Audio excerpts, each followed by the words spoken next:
Welcome to another episode of Over the Bars with Boston Don. Today's interview is a story of David versus Goliath. He's from Pennsylvania, and he is now on the big stage of World Cup racing in Europe and North America. Please welcome Jorge Gomes. Hey, George, how you doing today? How's it going, man? It's going.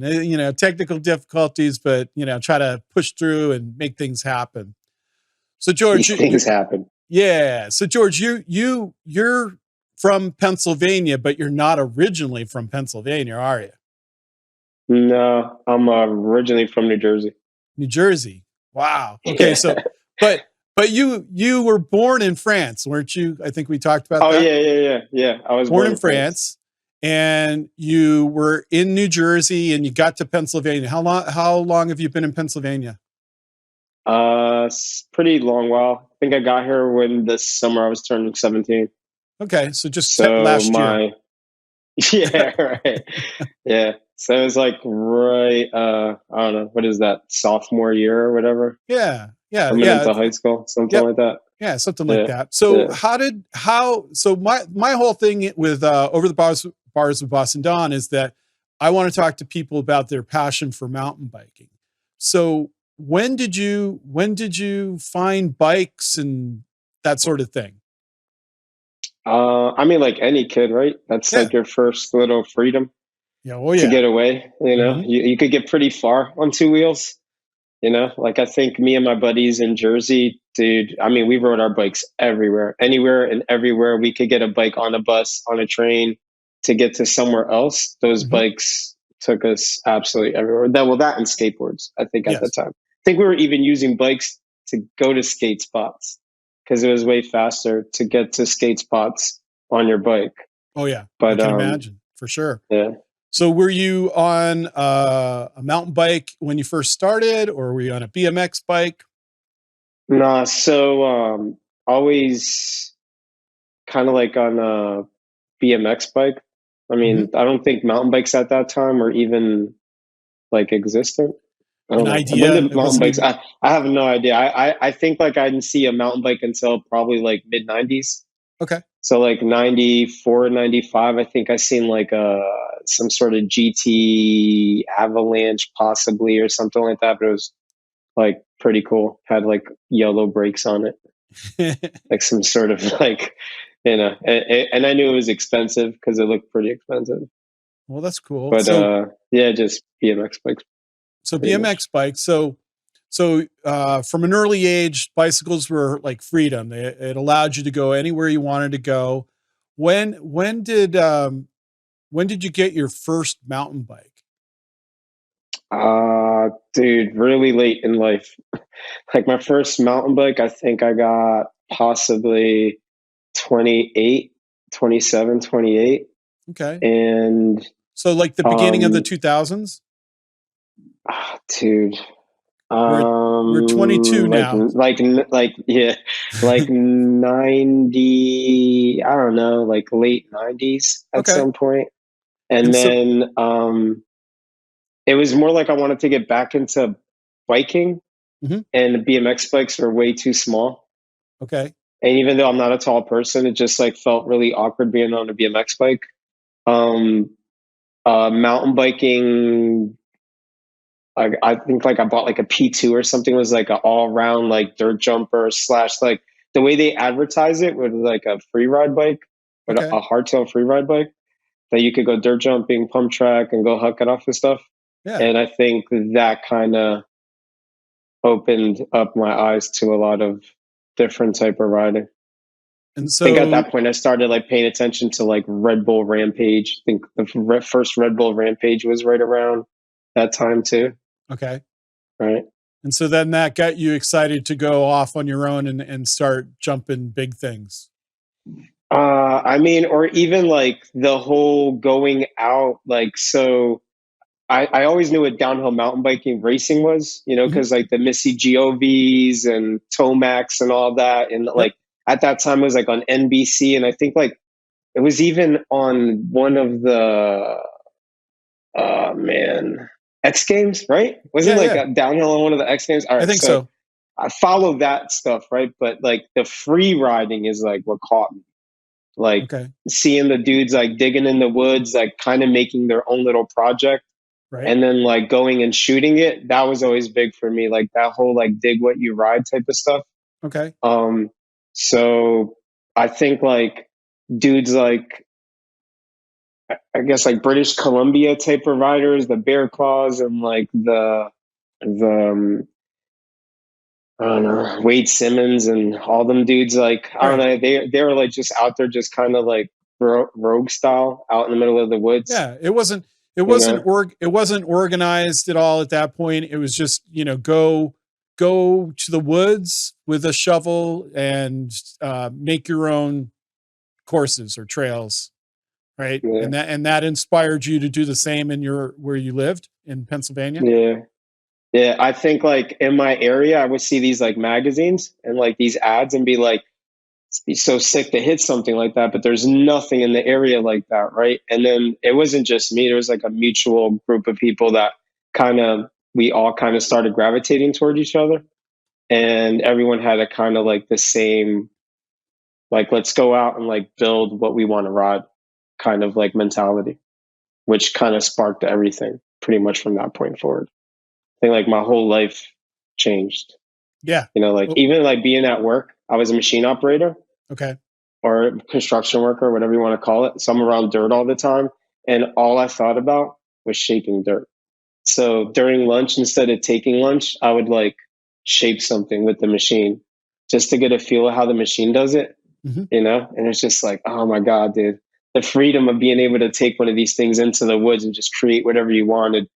It's like super, like it speaks to me on so many levels. Now, did you get your hands on a machine and were able to bring it into the woods near?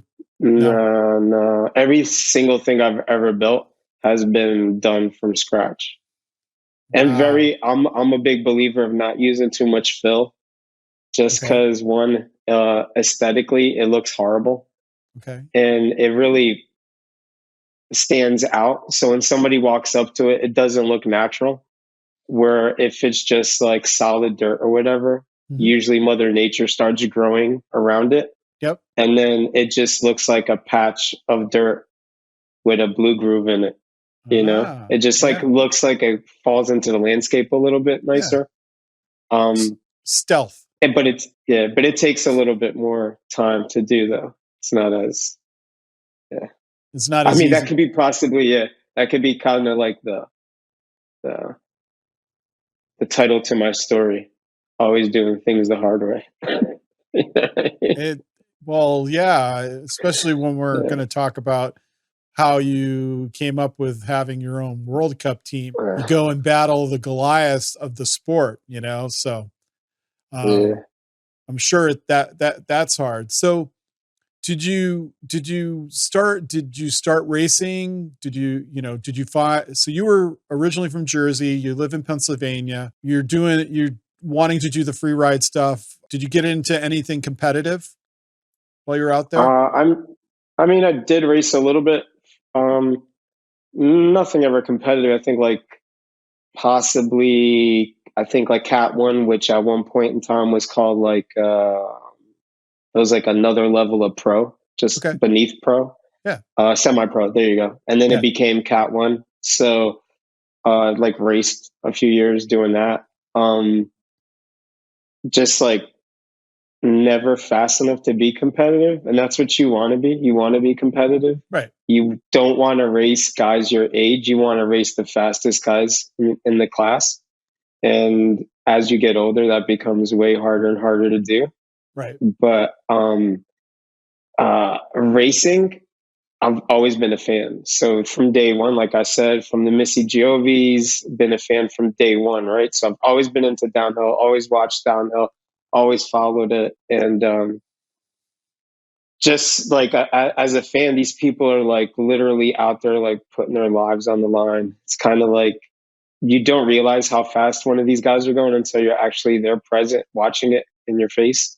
Yes. And then you realize like, wow, man, like the passion that it takes to put yourself in that type of like a mindset to go balls to the wall, knowing that one slip up, you know, and it can mean so many different things, you know. Oh yeah. You ride, so you know how hard it is to go that fast, and you're like, wow, man, like, so yeah, so you race, and then you get to a point you can't race no more, and you still want to be around the racing. Yep. Even when I was racing, I was the guy that brought the pits with me. I was the one that bought the tools with me. So team, no team, whatever team I was on, I was kind of always the one that was like mostly prepared.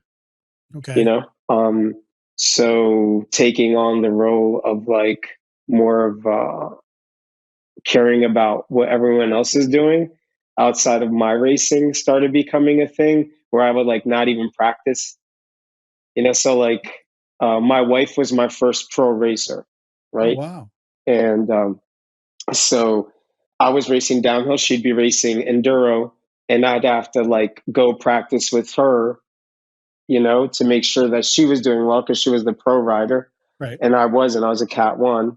So I would only practice very little. And then that started becoming kind of like a thing where I started practicing less and less, and then not practicing, and then just kind of hanging it up and just being there kind of for her and for another friend of ours, Lenny, that used to race for us in pro class also. Yep. And yeah. So that became pretty much that became more of your passion than actually doing it yourself, was to help others. Yeah, I think like the breakdown. So I think one of the things I've always loved about racing is the breakdown of racing, right? Like you get there, there's like a whole thing, right? You could almost like count it to the hour. Right. So like you get there, you set up, and then the next move is doing the track walk, and then the next move is the prep, your prep, getting yourself ready. And then it's like, you know, your race starts from day one, and you just start kind of like working into your race run, right? But your race run starts the day you get there. Right. And the whole process of that is very therapeutic for me. So like I fall into like I get there Tuesday, and once I'm there Tuesday, race is it. That's that's the focus. 100% is race day. But like I said, race day starts from the point that you get there. So I don't have time to think about anything else, and I struggle with getting my thoughts kind of like in line sometimes during any other situation in life. But come race weekends, I'm 100% focused, and it's kind of like the only time I get rest, if that makes sense. It does, yeah, because you're slow. Because your mind probably slows down because you have all these things that you need to do to focus on to make sure the runs go, the practice runs go well, the timing runs go well, and of course the finals. So you're kind of like getting your mind situated to that, and that kind of slows you down, right? Yeah, I mean, I think one of the biggest things I talk to any racer about is just time management and having a process. So, I mean, it's going to take you a few years to figure out what your process is. Even me, whatever role I'm playing that weekend, say mechanic, manager, whatever it is, there's a process to all of it. So, as long as I have a process, I know that if I get there at that time and I start at this time and I end at this time, that things will be fine, right? And once we start falling out of those time charts, things start getting out of control, right? As a racer, same thing. The World Cup is at the same time all the time. You know what I mean? Yeah. So you can pretty much set your calendar to it. You know, it might change like here and there, like some practice times, but like pretty much you know that come Wednesday to Saturday or to Sunday, you know what your schedule is. Yeah. So it really becomes about you getting yourself in a schedule where you pretty much know that you have to be up at 6 o'clock in the morning, right, to make practice for 7:30. Right. The line at the lift at 7:30, right? So yeah, I think that's where my brain gets to rest. Yeah. Because it's very scheduled. It's just like, go do this, that, and that. And as long as I stay with the schedule, I'm pretty good. You're spinning plates, and trying to keep the plates spinning, and you want to make sure that none of them fall down. And so it can be tough, I'm sure.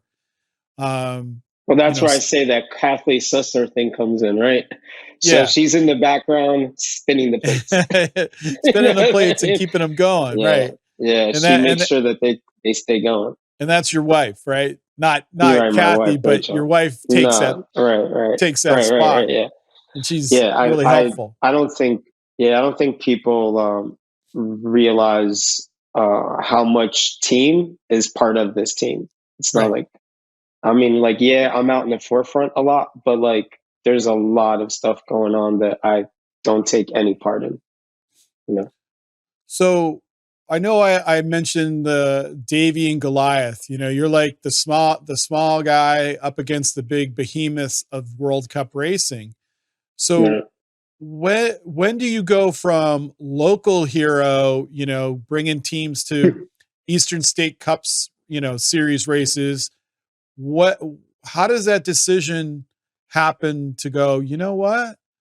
I want to go to Leo Gang and take the team to Leo Gang and show the world that I have these great riders. Like how does that come about for you? Opportunity. Yeah. What do you mean? The opportunity to do it. Okay. So there's the carrot, the carrot of the World Cup race, and you want to go after that. Yeah. I mean, there was like all the stars lined up, and we had just enough to give us like wow, there's a good possibility that we could do something here, but like, I think like, it's also like, again, the team, right? So it's a bunch of people. It wasn't just me. Like, yeah, I wanted to go World Cup racing, but like, my wife would have to want to go to World Cup racing too, right? Yep. Transition would want to have to go World Cup racing too. Fox has to want to go World Cup racing. Mud Society has to want to go World Cup racing.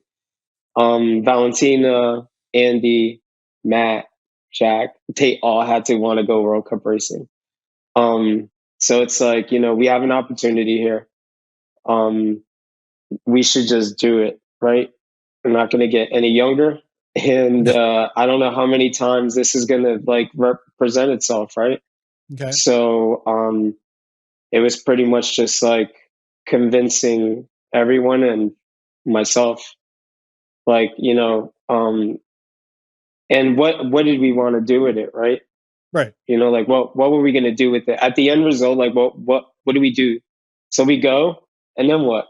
Like, so there had to be like some sort of like roadmap, like, yeah, why we're gonna do this, like I want to fly by the seat of my pants, but with a plan.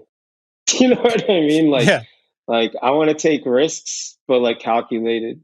So I was actually asked that yesterday.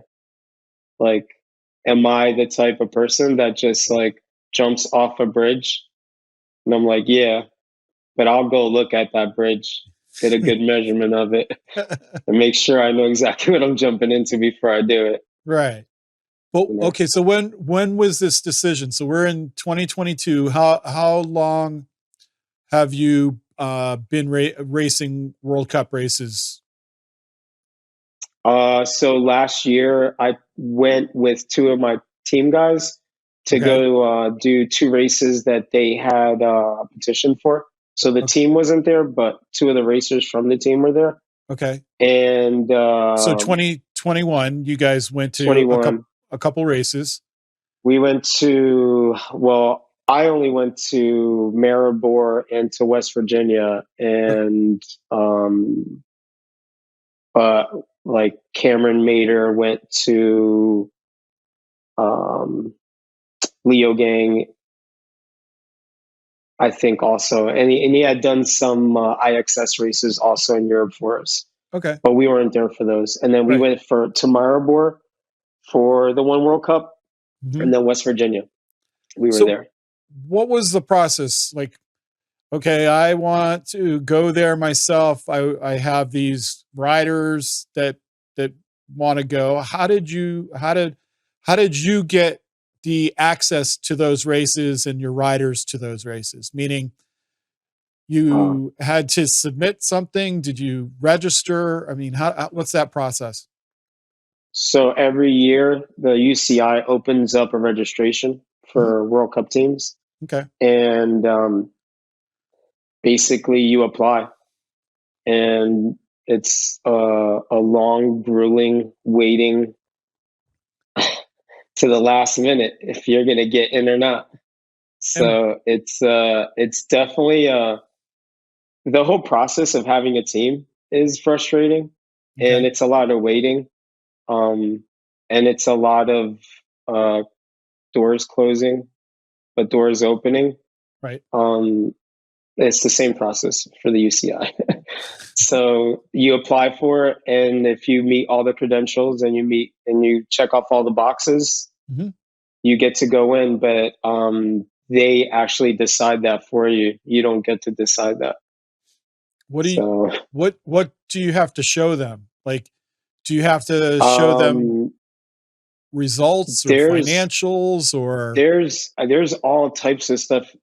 To be honest with you, without it having directly in front of me, imagine there's like 4 criteria you have to have, and points are involved. You have to have points. Okay. I'm sure finances have something to do with it, and then like your sponsors list, I think, has something to do with it also. They want to make sure that you're not out there representing anything that goes against the sport or UCI regulations or anything. Like what's on your jersey is important. Right. But yeah, there's a ton of criteria actually. And I'm assuming that's just so like not anybody with money could just come in and jump in on the sport, right? They can keep the riffraff out. I don't know if they're doing a really good job of that to let us in. So. Oh, stop. You know, so that must, okay. So you guys went to those races, and how did 2021 go for you? You know, on a personal, on a personal level for you, and then the team riders that you had that you were helping out. I mean, I think everybody goes in there with the intention of doing super, super, super well, right? And not expecting that there was even a schedule. Okay. You know what I mean? Like our first race, we never been to Maribor, right? So like no one knew where the racetrack started. The racetrack started halfway down the mountain. Okay. So it takes a while to get to the top of the racetrack. You know, so where do you pit? I'm not a team at that point, so I don't have a pit area. So I had to figure out where I'm going to hang out for these next few days. And I don't know anything logistically. I knew nothing, dude. I just knew I was going to my first World Cup. I think I was just super excited about that. You know, I think like every other thing, just like, who was I going to talk to, right? I don't know any World Cup mechanics, you know? And the World Cup mechanics that I kind of did know at that time are like Instagram friends. You don't want to bother them, especially during that time of the year. It was an experience. Is all I can say, pretty much. I can imagine. But you survived it, right? And then that made you go, maybe we should do 2022. And so, oh no, then the intention was 2022 was a go. So you were dipping your toe. 2021, the 21 I think was more like accidental. Okay. You know what I mean? Like 2021 was not supposed to happen. It was like one of those things where Mutt Society presented an opportunity. Okay. Would you want to go to World Cup to go support a couple of your racers? And we'll try and make it happen. And Maribor happened to be like, I think like logistically and time wise, the only one that would work out. And one of our racers was already going to be there on vacation. So, yeah. So like that was more of an unplanned thing, where this year was 2022 was like super planned. Super planned. Yeah, cool. Fully planned. Yeah. Yeah. And that's awesome. So how did the racers do in 21? Was it a wake up call to them? They hadn't been to a World Cup, correct? No. And the practices, I mean, you're going to Eastern State Cup. You get there on Friday. You practice Friday, Saturday, and Sunday, whenever you want. They close the track once the race starts. You know, like you're doing whatever you want. At a World Cup, that stops. We found out that because we did have an elite racer, but because he wasn't an elite racer with points, he had to be in to practice in B practice. Right. So that starts at 8:30 in the morning. Yeah. Way different situation. Waking up at 8. Like, so you're getting up at like 6:45 in the morning to be on track and ready. And I don't know. You ever try to do a ride at 8:40 in the morning or 8:30 in the morning? No, that doesn't happen with me. Your body's not quite there to go. Well, especially if you travel, like you travel to Europe, like that's quite a bit of difference. Although, right, for them. So I think I forgot what they were saying, but it takes like a month to acclimate to the time. Really?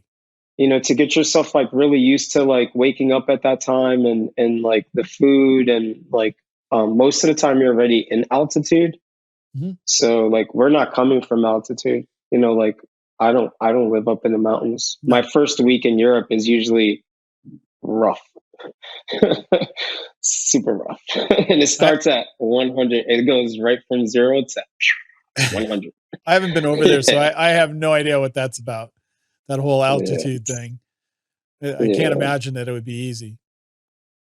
Yeah, it's I mean, I've been going to Europe since I was a kid, so Europe is not a big like culture shock for me. Okay. I speak a few different languages, so I can kind of like get myself around. But I see it on my athletes though, and I see it like on the like photographers that are with me and stuff. So how do you manage that? Like this new experience for those riders, how, it's like they're being hit with it. Like, they're in a brick wall with the difference of culture, difference of food, difference of how things are run versus how things are run here in the States. How are you able to help them with that? So I got basically my most important job, I think, is like taking away whatever stresses they have, right? Let it be food or what their bikes or their uniforms or I don't know, the list could be whatever, right? Right. So obviously the first race going out there, it's all a big learning curve for everybody because for one, we've never been together in another country before. And then two, like just navigating shopping and stuff like that is all like a learning thing. So basically I try to get as much close to like their regular dietary needs for the week. Okay. Right. And then pretty much from that point forward, they all kind of do their own thing. Right. My job from that point forward is just like making sure the pits are there, making sure the bikes are ready, and making sure that like photographer, videographer, all that stuff is lined up. They know what times everyone starts. They know what people are wearing. They if we have any type of photo shoot stuff going on, to make sure that we like that's communicated to the rider. And that's like put on the schedule, stuff like that. But like, I mean, obviously my first race, I didn't know that, right? So as like time goes, I get like Jack will be like, dude, I don't know what they're wearing. Or like they're wearing a jacket, or they're wearing jackets right now. Stuff like that. Oh, wow. Starts becoming like things on your list of things that you have to do, right? You see your rider go up with a jacket on, make sure you tell them like, hey, once you get up to the top, make sure you put that jacket off to the side. We have a photographer on the mountain, and we're there to race, but there's people that helped us get to the race, and that all becomes part of it, right? Right. Now, speaking to that, you mentioned Mutt Society. Can you Yes. tell me about that? So Mutt Society is a nonprofit that helps helps kids get on bikes, but like in so many different varieties, right? Like for instance, they gave a kid a bike that had aspirations of being an enduro racer, who was a pretty talented kid, but didn't have the proper bike, right? Right. So they go out there, they hang out with the kid for a couple of days, and they leave a bike with him. That's, you know what I mean? And now the kid does have the proper enduro race bike, and they get funding from outside help. And they also they sell like t-shirts and jerseys and hats and gloves and like say this year they put 101 kids on bikes. That's awesome. Yeah. So and I think it was actually in the Boston area. So they do a lot of work in the what is that region called again? New England. New England region. So they do a lot of work in the New England region. So I think once a month they do you can write in, and if you know a kid that's in your area that hangs out at the bike park, skate park, whatever, doesn't have a bike, he can use a bike, they'll make sure that kid will get a bike. But then on the other hand, imagine a girl like Valentina, who comes from Colombia. She's not rich or anything, and they had an opportunity to help her reach her World Cup aspirations, and help her get to race this year, right? And get the team out there. So there's a kid right there that basically, honestly, without their help and a lot of our other sponsors, would have never have gotten to where she had to get get the notability that she has now. Wow. So how did you get to be partners with them? So Cameron Mater, who was on our team. So all right. So Cameron. So who's on your team currently? We'll talk on our team right now is there's 7 or 8 of them. So Cam was on the team in 2021, so he's not currently on the team, but he's the one that made the introduction to Mutt Society, because that was actually one of his sponsors. Oh, that's great. So he thought that it would be a great combination, just because at that time we were more so of a development team. So we had a few really young development riders. Carson, who's at that time I think was 11. Valentina at that time was 15. Okay. And we had older riders on the team also, like Matt Driscoll. He's older, also like Cam. So basically mentors on the team. But then the World Cup team was Matt Driscoll, Andy Driscoll, Jack DiChiera, and Valentina Roa. So the two teams do different roles. Okay. The one's more of a development team, and the other one is more of a UCI team, going out there and kind of showing the other team that you can be that. Yeah, you can be that. This is what you can become if you put in the hard work and make things happen. Yeah. So that must bring you a lot of joy to have these young athletes on your development team and and you are able to bring them along to show them, hey, this is this is something that you can strive for. And then you have the riders that are actually in the World Cup circuit, and they're doing what they're doing, with their racing in the World Cup racing. I bet that's such a joyful thing for you as a team manager, that sort of thing, right? Oh yeah, dude. I take a lot of pride in this team. I mean, dude, honestly, it's I won't say it's like a dream come true, because it was never really like a dream, right? It's not something it's like it's so far out of your reach, right? So but like it's like cool idea. Like, yeah, let's go for it. Let's like try to do that. But then when you get there, you realize that there's other teams just like you. There's other little guy teams, and there's actually like a whole row of little guy teams.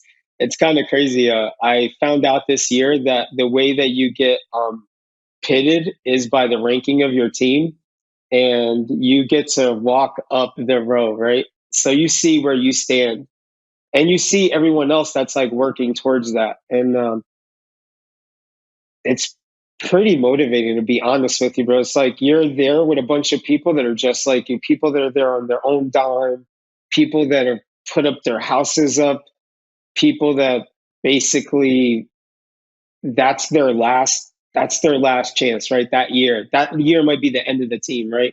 If they don't make it, they don't break through. And I don't know, it's like super motivating to be around those type of people. Oh, I bet, for sure. Yeah.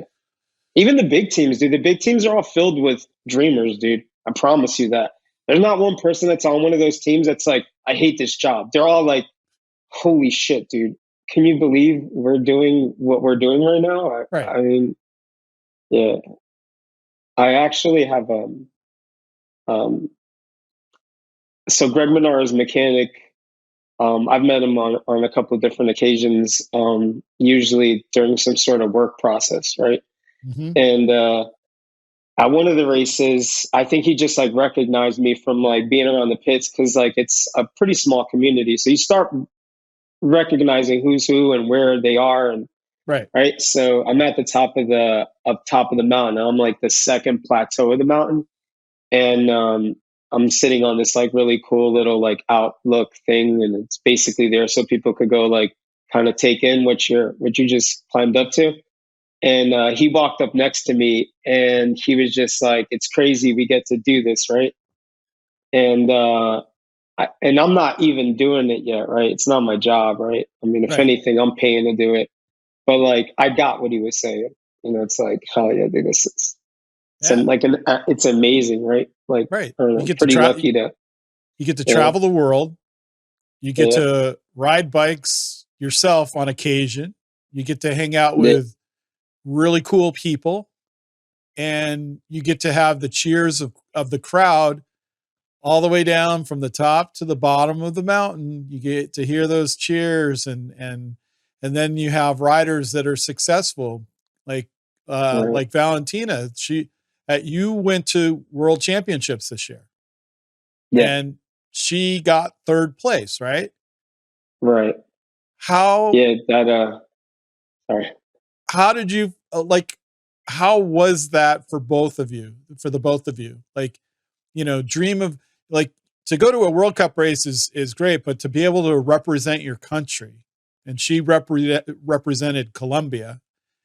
Yeah. How did that feel for the both of you to be able to provide that situation? So I've actually, there's usually your federation sends out help, right? Your mechanic, whatever. For downhill, it's not quite like that.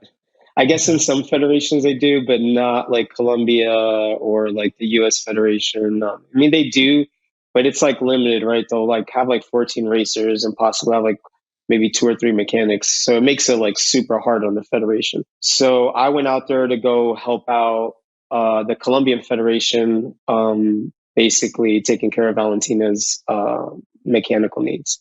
So I wasn't necessarily there as her manager, as her team. I was there as her mechanic. it's still like the same schedule. Me and her stick to the same routine.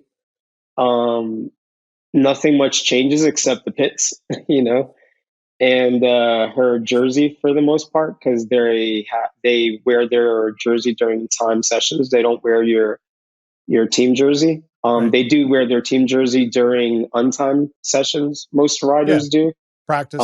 Especially if you're part of a UCI team. You usually wear your team jersey until time sessions.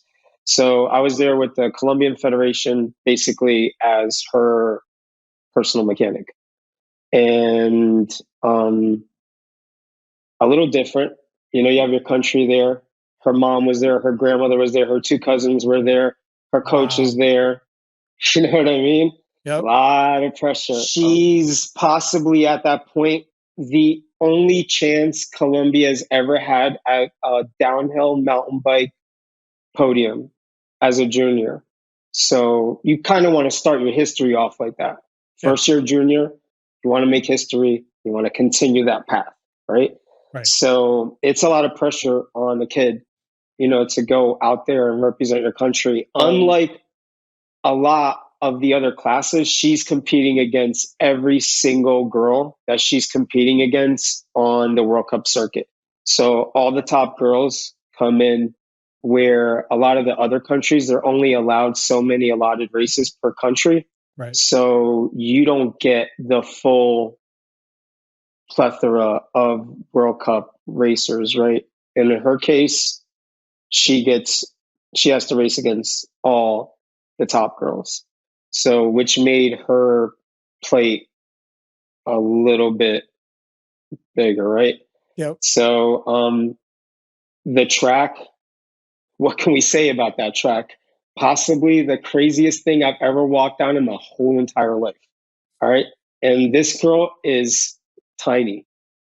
She rides a small size frame, and the holes inside of the holes on the track are bigger than she is. All right. And her bike together. So, and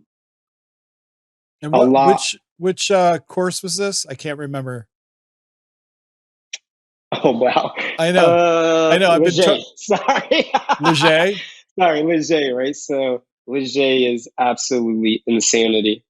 All right. And so lucky enough, we had a lot of help that weekend. We had two coaches on the track. We had her personal coach, Stephen Cabellos, and another track coach, Juan, who is also Colombian. They're helping out on course. So right. It was a huge team effort. So spotters letting you know how the track conditions are. Right. I mean, where to be, how the track is changing, communicating with me with video, so I can see what the bike is doing on track, so I know what changes to make. Right. And if we have longer practice, it's like one more day of practice. So we have another day to get the bike dialed in and another day to get her comfortable on the track. But she levels up on technical ability, where other riders I think struggle. She holds a level head. The harder the track is, the better she does, and this track just suited all her abilities. It was like perfectly set up for the story. That's awesome. Yeah. So that happens, and I saw your Instagram where you're coming up the lift after she got third place and how psyched you were, and you posted a video on Instagram, and it was awesome. Like, talking about, little guy, a small team making this big thing happen, that result, because both you and Valentina deserved it. I mean, it gave me like goosebumps watching you talk about that experience in that video. So. Yeah, I have a hard time talking about that day in general. Really? I mean, just emotions just kind of like run through you, dude. I mean, I don't even know how to explain the feeling of you're like at the top, right? And it's not even me, because I'm up there and I'm sharing this experience with other people. Yeah. So I'm not the only team person that's up there. So usually there's somebody at the top of the track, somebody at the bottom of the track, right? I do warm-ups with Valentina. That's our thing. We do a warm-up together. And then I'm not there at the finish line. Nope. I'm usually a nervous wreck at the top. Every single internet problem you could have, you're having it at the top. Everyone is scrambling to find out what times are, what the splits are, and where we're at. Me and Emily Siegenthal, I hope I pronounced her last name. Yeah, I screw it up all the time. Siegenthaler. Yeah, well, I think that's it. Wonderful person. All right. We met her this year, and she's been pretty much like a blessing. So I spent a lot of time talking to her, and she's like sat us down, had like long pep talks with me and Valentina, pretty much like telling her, you know, like, keep your cool. You know what I mean? Both of you keep your cool.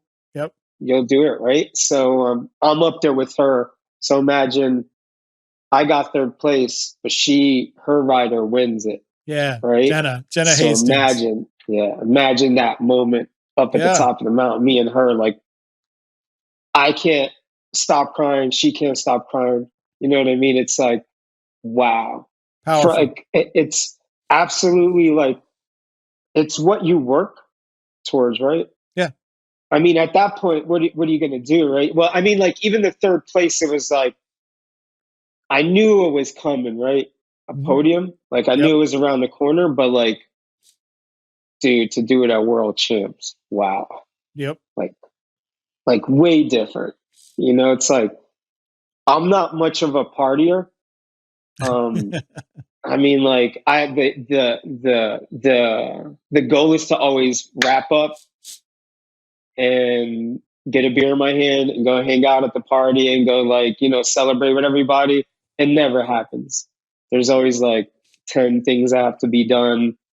It never gets done because, you know, people are coming by and they're congratulating you and you're getting caught up in conversation. And right, next thing you know, like, you're 10 o'clock at night and you're still putting stuff away, right?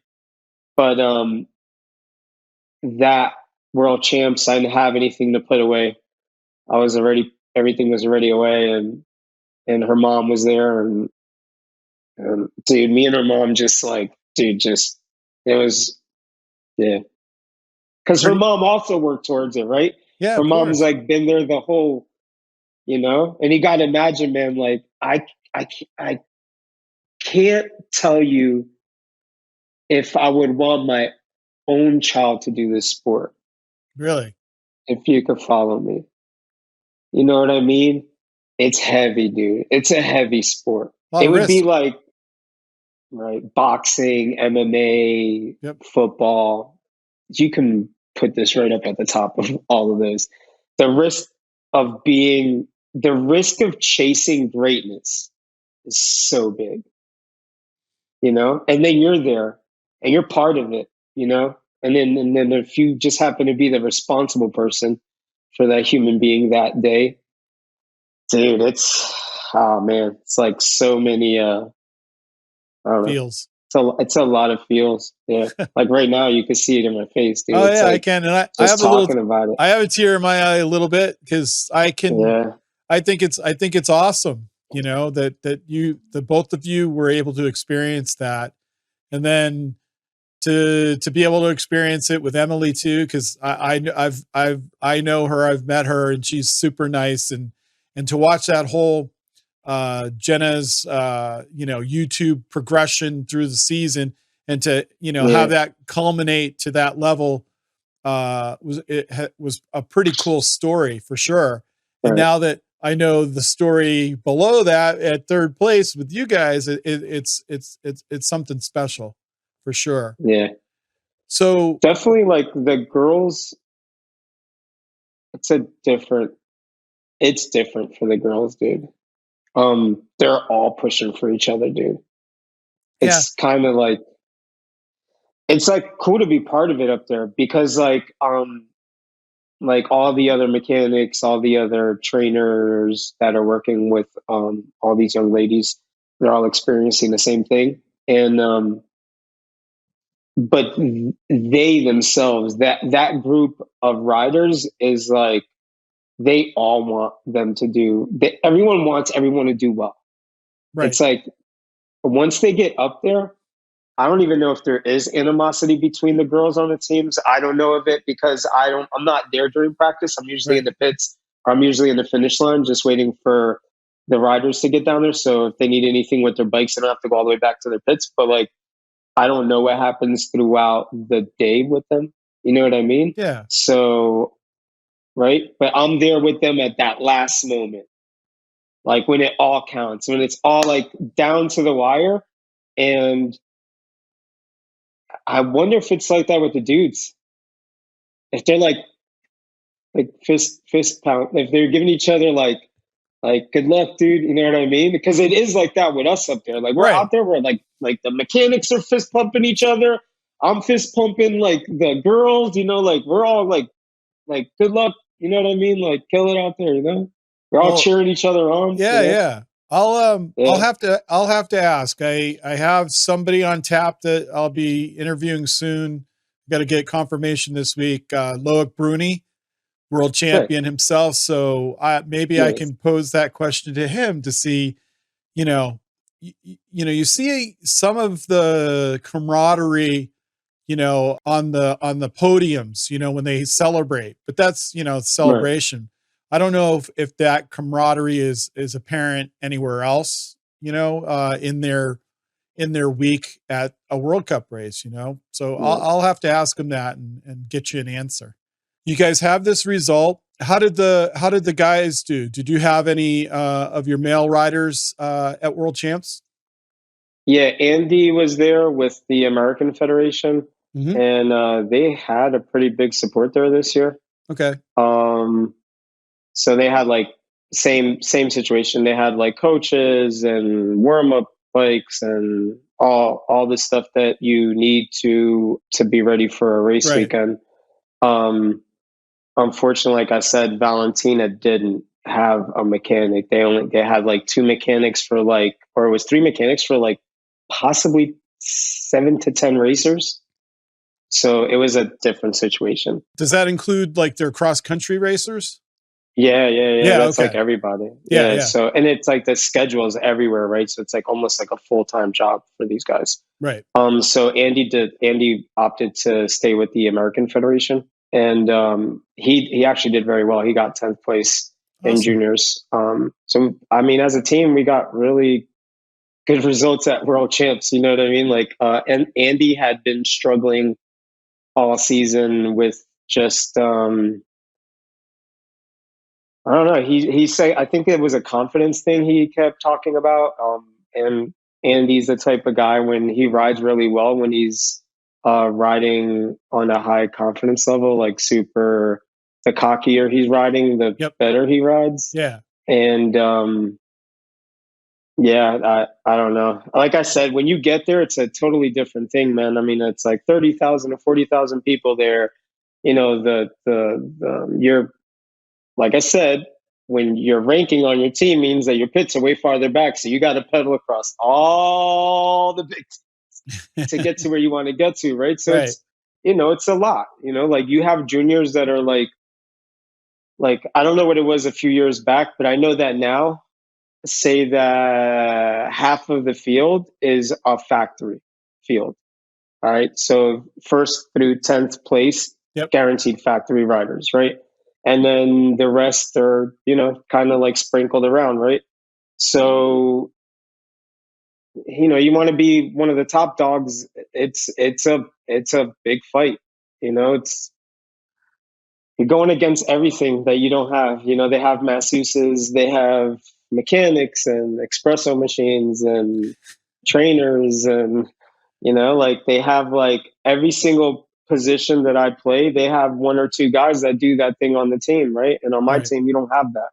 And sometimes like I can only play one role right at a certain point in the day, right? because if it's mechanic time, I can't play manager at that point. Right. I'm not masseuse at all. Right? But even media, right? So, because there's been times that Nick hasn't been able to be there, right? So I have to get some video together, and maybe I'm not the one that's getting the video, but I got to find someone that's getting video, and that has to get done during that time, right? Right. That I should be worrying about bikes or whatever. But as time goes and you start learning a little bit, you start managing your time, and you start breaking down your job into smaller bits, versions of it. Okay. So I could be at the end of the racetrack at the finish line with a small set of tools, all right, to do very menial mechanical things, tire pressure, bolt check, stuff like that. And I could play manager at that point too, which is figuring out what's going on with your day. You know what I mean? What do you need right now? Gloves, goggles, food, water, all that stuff. You'd be surprised, man. How many of these kids get down to the bottom of a track sometimes? There's nobody there. They got a flat tire, a derailleur broke, they don't have any water. I mean, so many things, Right. But obviously at the first race, I wasn't there. I was set up at the top of the track waiting for them to get up there, right? And then as time goes, you start kind of developing your own craft, I guess. Yeah, of course.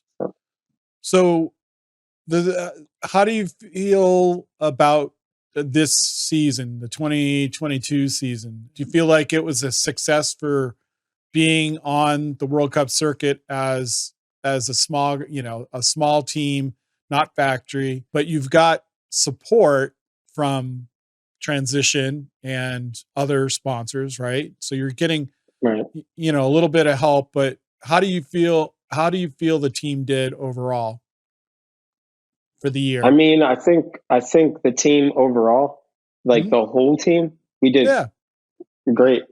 That's awesome. Mean, dude, we touched every single race we could possibly touch, right? Yeah. I don't know how many teams can say they raced the Downhill Southeast, the ESC, the World Cup, the IXS. Do you know what I mean? I don't know how many teams can say they did all that in a boast of 2 years, right? And this year alone, I think we might have been up to 18 races.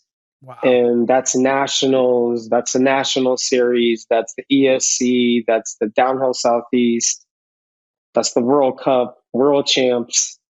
The resume is pretty substantial at this point. We're getting bigger. I think I always, everyone is always I'm gonna go do this or I'm gonna go do that, right? And then you got to just go do it. Right. You got to prove it. You could talk about it a lot. Right. And a lot of it is I think people forget, people want to be sponsored before they've actually even done anything. Yeah. They right. It's the generation, dude. It's the entire, you know what I mean? But I don't even feel like it's generational either. I feel across the board, I even get people my own age that, at one point I got asked, it wasn't I got asked, but it was they really made it seem like what I did wasn't big. You know what I mean? It was the way it was said to me was oh, so when you did this, all you did was pay a fee, right? And it was no, I think that's what they're avoiding. Right. The reason that there's the criteria and all that other stuff is so they're just not don't let anybody, because it's dangerous. Yes.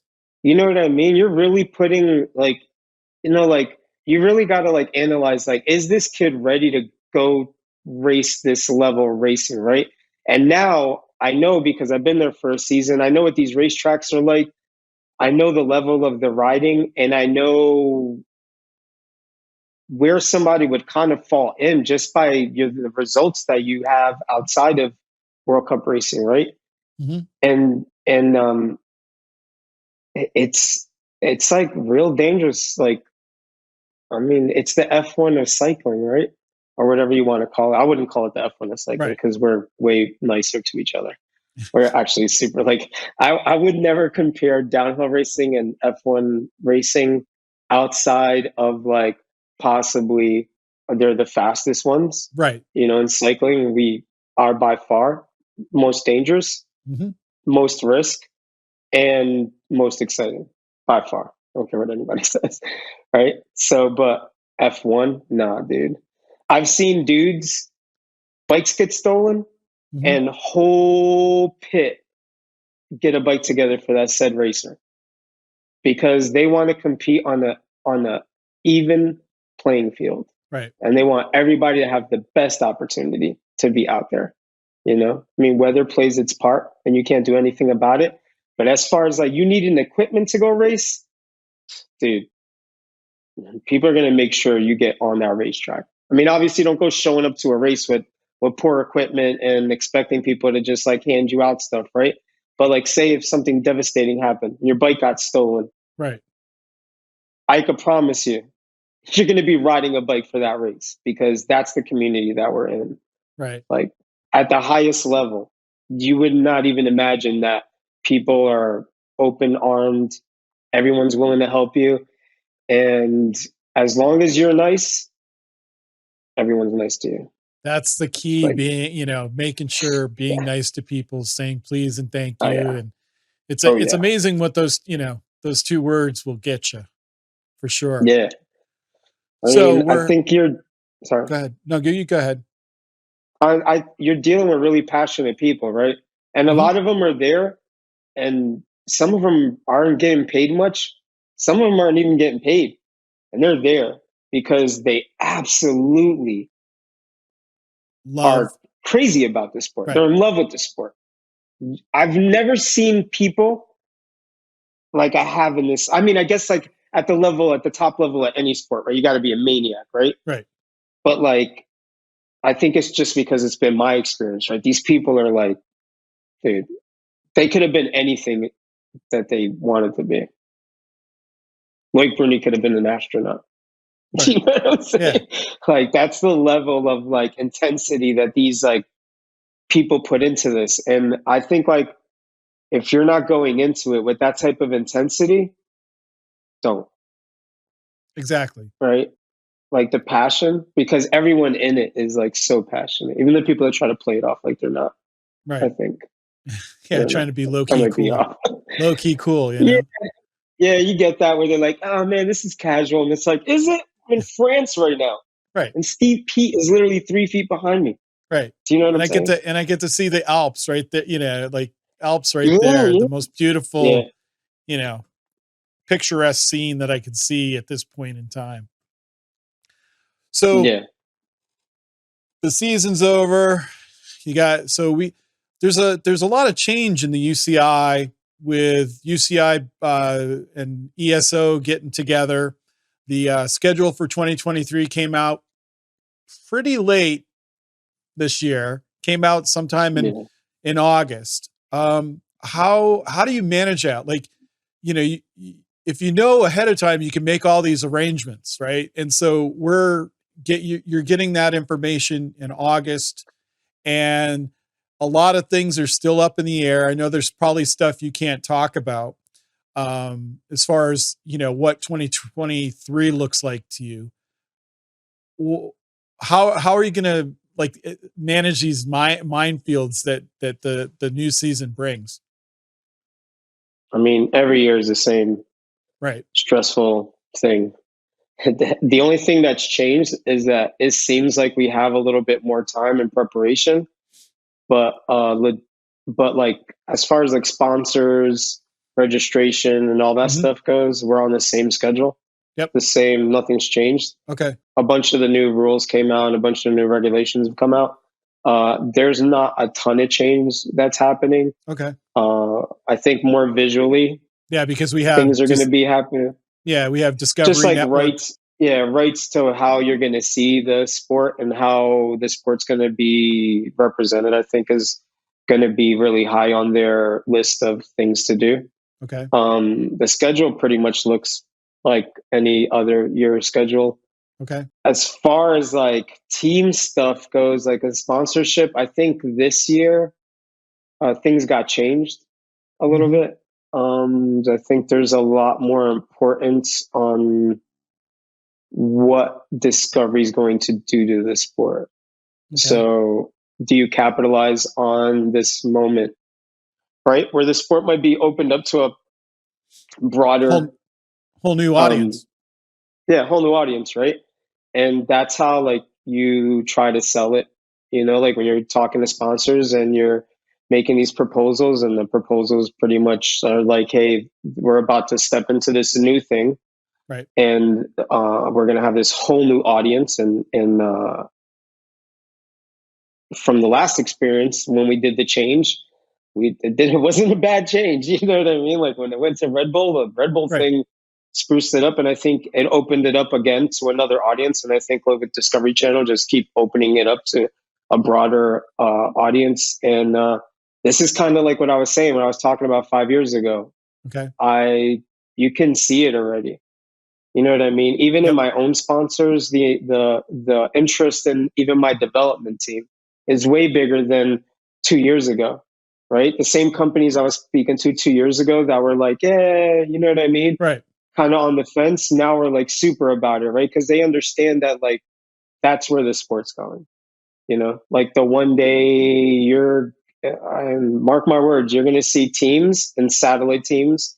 You're going to see two different sanctions of the sport where there's going to be smaller development teams trying to get up to the level.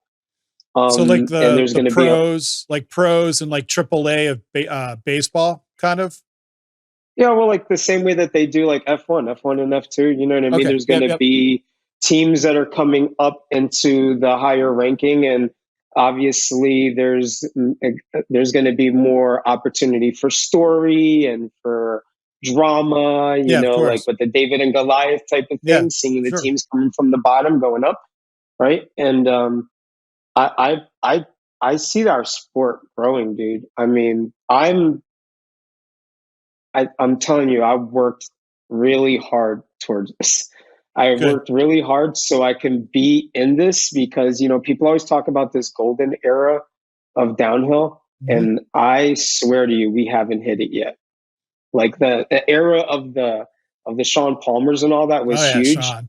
But I feel like I feel like there's going to be a new coming of it, and not a new coming, but like there's going to be a bigger, like a resurgence, and it's going to be way bigger, you know? And it's just because of what I see, just like the level of the sport is so different, you know, like the personalities. And our sport is, there's more personalities involved. And so they can carry the, you know, the Sean Palmer torch, you know, for this generation, you know, and that's great. How do your sponsors, how are they, when you're telling them about Discovery Network coming onto the scene, what's their response like for this coming season? Oh, I mean, all our sponsors are pretty much in the same boat that I'm in, right? So they're dealing with the same paperwork, because as vendors, they're like sponsors, but they're vendors. So they're there in vendor spots. So they are doing the same processes that we are.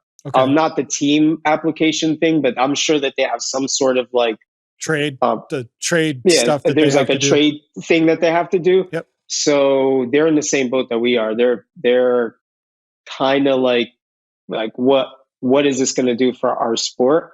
So together we're like on the same boat, right? Like, dude, like, all right. So I think everyone is on the safe bet that this is a good thing.